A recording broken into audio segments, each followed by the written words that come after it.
Tennessee authorities returned 7-year-old Charles C. to his crack-addicted mother without making sure it was safe. He ingested her drugs and has suffered permanent brain damage.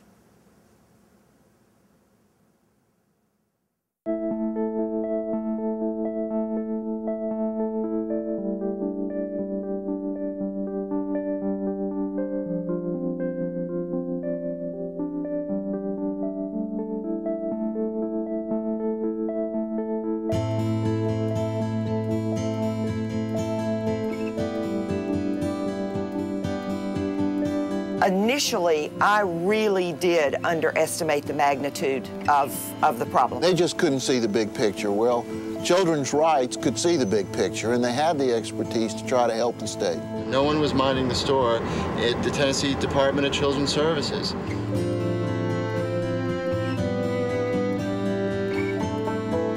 We went to Tennessee because we knew that children were being harmed by the state and were neither being protected nor given a chance for a reasonable childhood. We knew that kids were being brought up in institutions, which is harmful for children, were being moved from place to place, and were being denied the opportunity for a permanent family. I'm standing out here at a place that we call TPS. It's the grounds of the Tennessee Preparatory School. We're on the fringes of a sort of industrial street. There are kitchens in these places. There's a room to watch TV, but they're still institutions. My background in litigation is from primarily corrections. I've been in prisons everywhere in the state. And I don't want to say they were junior prisons, but they were certainly reminiscent of it. And people say, well, you know, they have staff that they fall in love with in institutions. Yes, they do. But moms and dads don't work shifts. You know, they are there 24/7 in the context of that family. They don't need to be an institution. So we insisted that the state dismantle this institutional system. That was like priority one. You can't treat no two kids the same because each of them have their own personality. Treat them as an individual. I can't treat them as a group because that's when you lose them. One of the main focuses was to get children out of the government custody and into families, so that the adoption rate has really gone up quite substantially, as has the rate of children being returned to their parents. One of the major holes in this system was just a complete lack of support of foster parents, and Pearlie Cash was no exception. I am the caretaker, mother of 9 children. I've had, I know, a good 80 children that come through my home. They call me the fat in house because when they left, they were fat and fluffy. This was a woman with a very big heart who was willing to take in the children that had no other homes, many of whom came from the same drug-addicted mother. When I first met Pearlie, she had 5 or 6 foster kids in her home, and one particular child, Danielle, who became a plaintiff in the lawsuit. Her social worker brought her here when she was 3 days old. I never forget it. She was about that big. And she never showed back up again. This child was 6 years old. Nobody never asked me about that child. Danielle had bad asthma attacks, behavior problems in school and everything. You came through town with the lawsuit and everything. That's when she got a social worker. Along with, I was able to get the medical help that I needed for her, and also the assistant that I needed in school. I think it's a great thing to be a foster parent, but you gotta have a good backup behind you, especially when you're a single person. In order to produce better results for kids, to give them a chance for a better life, there needs to be a system at work that will ensure that those results take place. So no system can protect children if it has high caseloads and lack of training and no way of figuring out what's actually happening to or tracking children, no good processes for making decisions for children. That was absent in Tennessee when we filed suit. It is now very much a part of the Tennessee system. You couldn't do for 43 kids what you could do for 20. You didn't have time. So everything that you did was the bare minimum. When you have cases that were sky high like ours were, it's just too hard to manage it all. We had no data tracking system. I had nowhere to go to look and see were my children being visited. There would be handwritten notes, they'd be front and back, you couldn't find information.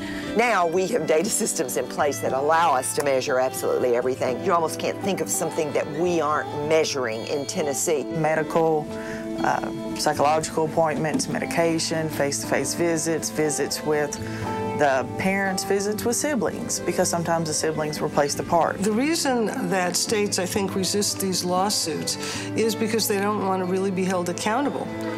They don't want to be measured on their results. And states know that when we bring a lawsuit and we win, we're going to be watching what they're doing and seeing whether they really produce results for kids. And we're not going to go away until they do. They want the same thing for kids and families that I want. I don't want to kid you for a minute. They keep their foot in my back. This has not been easy, but would we have made the kind of progress that we've made at the speed that we've made it without children's rights and the pressure of having that consent decree? There's no way we would have, I don't think. You think that it's over, that the case is over, but it's not over. It's every day you have to keep at it because there's this inertia that you think the state has, and they have an anti-inertia. They keep going backwards. First of all, it's just the whole idea of federal courts telling state governments what to do. And I don't like that either. I've said that before. It doesn't feel good. You fight them in the press, you fight them in the courts, you fight them in the legislature. You do not surrender. When they realize that it's cheaper and easier to deal with you across the table than to fight you in court, then you can get something done.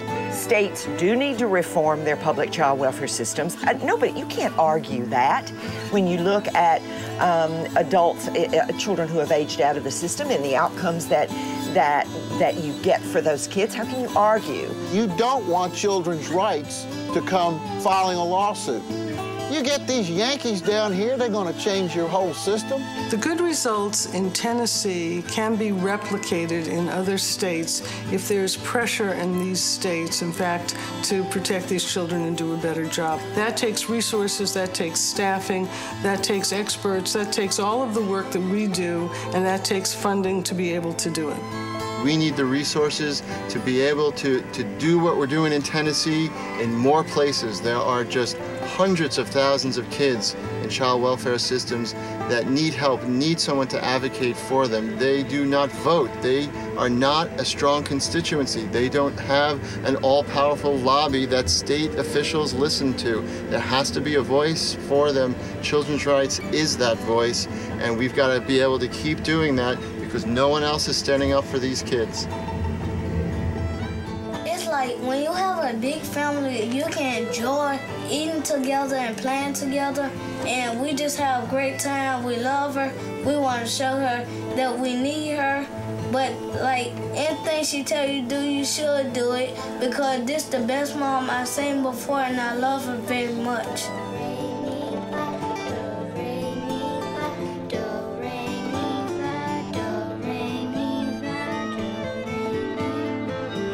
Los Angeles officials investigated the case of a 5-year-old boy who was abused and tortured by his mother and babysitter.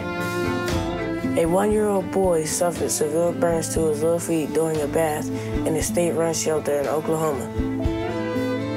A 2-year-old boy in Texas who was killed by his mother was not supposed to be left alone with her, and state officials are unable to explain why that happened. An Ohio woman and her boyfriend placed their children in a dog cage and put a shock collar around the neck of their 10-year-old. I am Anna J. I am Dolores J. I am Tyrone J. I am Marissa W.